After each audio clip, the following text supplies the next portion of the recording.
자, 오늘 16일 지금 여야 3당 교섭단체 원내대표가 국회에서 문희상과 회의를 가지고 지금 패스트트랙 통과 상정 등을 협의를 합니다.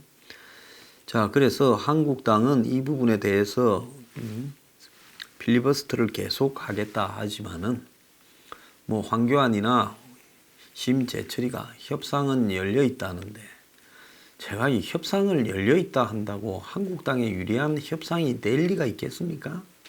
붙어먹은 협의체 내부에서 균열이 발생하고 있습니다. 자, 지금 밥그릇 싸움을 할 때 정의당이나 평화당, 바른미래당의 손학규패 이런 붙어먹은 협의체의 1+4에 해당되는 사람들이 지금 민주당이 비례대표 50석 중에서 한 25석에서 30석 정도만 연동형을 제한하자 이 반발을 한 겁니다. 이들한테 민주당이 제안할 때 지금까지 이들이 공수처 통과시켜 주겠다고 붙어 먹었을 때 계획이 뭐였는가 하면 225석 지역구 75석 비례대표회에서 여기에 50%란 겁니다. 그러면 75석에 50%니까 적어도 어떻게 됩니까? 그러니까 37석 정도가 해당이 되었는데, 협상 과정에서 250석 플러스 지역구 250, 그 다음에 비례대표 50인데 이 중에서 이제 연동률 50%를 적용하자 이렇게 갔는데, 그러면 또 줄었죠. 그런데 민주당이 연동형 비례대표 비율을 더 줄이자라고 하면서 이제 문제가 된 거예요. 그래서 민주당이 연동형 비례대표를 비례대표 50석 중에서 20석으로만 한정해 50%를 적용하고 30석은 현행대로 정당이 나누자 이렇게 말을 했습니다. 그러니까 50석 전체를 가지고 정당별로 비례대표는 없이 전부 연동형 비례대표를 하자라는 정의당의 주장과 민주당의 주장이 지금 부딪히고 있는 거예요. 자, 그래서 붙어먹은 협의체에 이 4에 해당되는 붙어먹은 자들, 즉 이권을 주권하고 바꾸려는 사람들, 그러니까 의석 몇 자리를 억지로 인위적으로 이건 비례대표 게리맨더링입니다. 게리맨더링이 뭡니까? 미국에서 선거구를 책정할 때 이 민주당, 공화당이 서로 간에 이 좀 자기들한테 불리한 부분들은 다 한쪽에 몰아버리고 나머지 부분에서 유리해지는 부분들을 택하는, 그래서 미국의 이 하원 의원 선거구가 개판 5분 전이죠. 상원은 주 단위로 하니까 어떻게 바꿀 수는 없잖아요. 그런데 하원 의원 같은 경우에는 정말로 개판 5분 전에 선거가 벌어집니다. 자, 이런 미국의 지금 게리맨들이 난무하는 속에서 한국은 미국과 비슷한 한국형 비례대표 게리맨들이 지금 붙어먹은 협의체 안에서 이 싸움이 나버렸어요. 자, 그래서 민주당은 이 평화당이나 정의당의 또 바른미래당의 손학규 패거리에 중진들이 살아올 수 있도록 알박기 해주는 거다 이렇게 비난하고, 정의당은 뒤통수를 치냐라고 지금 이야기를 하며 지금까지 서로 합의해놓고 이제 막판에 왜 판을 깨느냐고 하면서 지금 서로 또 싸움이 붙었습니다. 세상에 듣도 보도 못한 해괴한 형태의 4+1이라는 이런 임의의 협의체가 그야말로 예산을 통과시키는 것도 국회 예산 통과의 예결위원회, 예결소위, 예결소소위 등의 절차를 관행을 무시한 채 거기서 통과해버렸고, 자, 이 4+1에 붙어먹은 협의체가 기본적으로 4가 1, 즉 민주당 문재인 정권의 지금 게이트, 비리, 선거 공작 등을 다 눈감아 줄 거니까 이 비리를 눈감아 주는 부분으로 공수처를 우리가 찬성해 주면 너 이런 사한테 그야말로 우리한테 자리를 챙겨주라. 그리고 돈도 좀 챙겨주라. 이렇게 지금 이야기를 하고 있는 겁니다. 자, 의석수가 늘어나면 또 거기에 걸맞게 정당 보조금이 늘어나니까 결국 돈도 챙겨주는 거예요.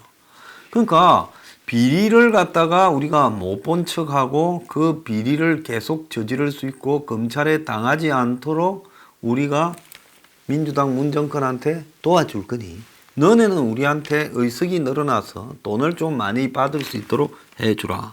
지금 이런 거래를 하는 겁니다. 한마디로 물밑 암시장이라고 한 언론은 이야기를 했어요.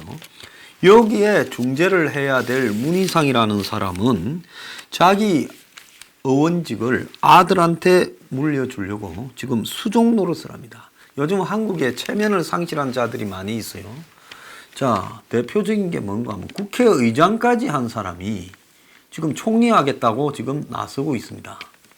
자, 그런데 국회를 이 독립된 한 부서의 상권 분립에 수장을 한 사람이 지금 총리라고 하면 한국에 뭡니까? 대통령의 똘마니 의전영 총리, 한마디로 대통령의 심부름꾼 아닙니까? 그러면 독립된 한 부서의 수장을 한 사람이 대통령의 똘마니로 가게 되면 그 나라의 상권 분립은 어떻게 되는 겁니까? 그래서 대법원장이나 국회의장을 이렇게 대우를 해주고 헌법재판소장을 대우를 해주는 것은 독립된 이 상권 분립의 원칙 때문에 대우를 해주는데 그런 짓거리를 하고 있어요. 그런데 더 웃기는 것은 정세균이를 총리로 하는 것을 찬성한다라는 국민이 47.7%, 반대한다가 35.7이라는 거예요. 대한민국 국민들이 요즘 다 미쳐서 돌아버렸는지 여론조사가 완전 사기인지 제가 잘 모르겠습니다. 어쨌거나 문희상 아들이 내년에 출마하겠다고 이 대목에서 고개를 빳빳이 쳐들고 이야기를 하고 있고 의정부 갑이라는 거예요. 자, 그는 세습 논란을 알고 있으면서도 억울하다라고 말을 했습니다. 국회의원 아들이 아버지 지역구에 바로 출마한 것 자체가 드물었어요. 나중에 한참 있다가 아버지 지역구에 나타난 사람은 있었지만은 의원 아들이 아버지 지역구에 바로 이렇게 출마하는 것은 이거야말로 세습이라고 보고 있습니다. 자, 그런데 이 정치 세습을 하는 사람들과 그래서 이 정치 세습을 시키려고 문희상이 문재인의 똘마니 노릇을 자처하고 있고 또 한편으로는 의원직과 돈 이 부분을 갖다가 늘리려고 정권의 비리를 눈감아주는 그런 거래를 하는 붙어먹은 협의체가 지금 자기들끼리 이제 싸움이 붙은 거예요. 왜? 민주당 입장에서 봤을 때는 지금 이건 너무 많이 준다 싶었고 저거들도 의석에서 손실이 좀 생기지요. 그러니까 민주당 입장에서는 날로 먹으려고 하냐. 이제 자기들끼리 싸움이 벌어졌습니다. 자, 그런데 이 민주당이 조금 낮추어서 한국당을 살짝 끌어들여 가지고 한국당이 자 봐봐라. 선거법 협상에서 우리가 지금 연동형을 확 낮춰 가지고 너네들이 이 선거법은 들어와서 그냥 처리하자, 합의하자. 그리고 공수처는 밀어붙이겠다. 지금 민주당 이 계획이에요. 그러니까 민주당의 본질적인 속셈은 연동형 비례대표라기보다 이거는 그야말로 공수처를 갖다가 통과시키기 위해서 붙어먹은 놈들 네 놈을 끌어들이는데 이용을 했고 이제 끌어들여 가지고 같이 똥밭에 담근 다음에 그 다음에 너네들 이제 어차피 냄새 풀풀 풍기니까 어디 가지도 못할 거니까 시키는 대로 해. 그래서 연동형 좀 낮춰. 그래야 한국당 저 등신들이 지금 테러만 얘기를 주기를 바라는데 끌어들여서 한국당 좀 만족시키고 그리고 선거법은 합의했다. 공수처는 그냥 한국당이 방관하에 통과시켰다. 지금 이러려는 속셈이 지금 확연하게 들어있다는 겁니다. 한국당이 겉으로는 민주당 말에 대해서 협상할 이유가 없다고 말을 하면서도 내부적으로는 민주당 안을 검토 중이다라고 이야기를 하고, 황교안이 엊그제는 뭐 장애 집회를 하고 어제는 기자회견을 해서 선거법은 반의회 악법이다. 공수처는 친문 게슈타프다. 독재 카르텔을 깨야 된다. 이렇게 이야기하고 3대 게이트를 이렇게 밝혀야 된다 하면서도 협상의 여지를 열어주며 기자회견 직후에 개선의 여지가 있는 협상 제안이 들어온다면 검토하겠다고 하는 겁니다. 자, 이거 한번 보세요. 나를 밟고 가라. 이래놓고 지금 뒤로는 협상이 들어오면 협상하겠다. 지금 제가 만나본 한국당 중진도 선거법은 그냥 협상한다. 그리고 2개 중에 1개는 협상을 통해서 합의했고 1개는 뭐 이렇게 날아가도 어쩔 수 없지 않냐. 즉 공수처 부분에서는 뭐 몇 가지를 조금은 고치려고 들겠지요. 공수처를 뭐 임명하는 부분에 검사를 50% 미만을 한다. 이런 부분을 조금 고쳐본다든지 검경수사권을 조금 고쳐보되 궁극적으로는 문에 손을 들어주는 협상을 하게 될 거라는 겁니다. 지금 제가 이 방송을 하는 이 시간 월요일 오전에요. 국회 앞에는 한국당이 사람을 모이라고 했다는 거예요. 그래가지고 국회로 들어가자, 뭐 진입해라 이런 식으로 바람을 잡아놓고는 국회 앞에 경찰이 문을 걸어 잠그고 꽉 지키고 있어요. 이러다 보니 국회 안에 들어가지도 못하고 밖에서 추운 날을 맴돌고 있습니다. 그래서 사람을 모이라 해놓고 한국당 의원들 스스로가 국회 문을 열어 제껴야 될 건데, 즉 한국당은 토요일 날도 광화문 앞에서 뭐 20만이 모였다 어쩌다 하면서 사람들이 많이 모였다고 새가시한 척 했지만은 결국은 자기들의 중요한 문제를 포기하지 않았어요. 그러면 국민들 앞에는 그렇게 추운 날 토요일도 오고 오늘도 국회 앞에 오라 안으로 진입해라 해놓고는 저들이 해야 될 의원직 총사퇴나 총선 보이콧 이야기를 말하지 않고 지금 국민들만 희생하라는 겁니다. 자, 오늘도 국회 앞에 오라 했으면 자기들이 몰려 나와서 문을 열으라고 안에서도 투쟁을 해야 될 거 아니에요.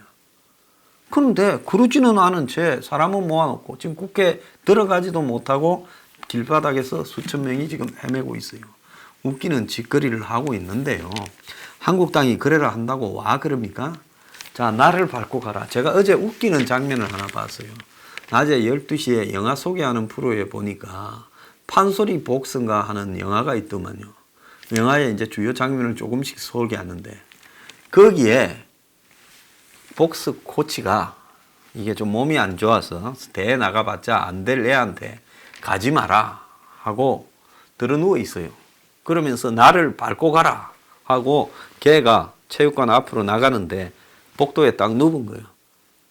그러니까 그 대회 가고 싶은 복서가 확실히 그냥 배 위를 밟고 얼굴도 밟고 지나가 버립니다.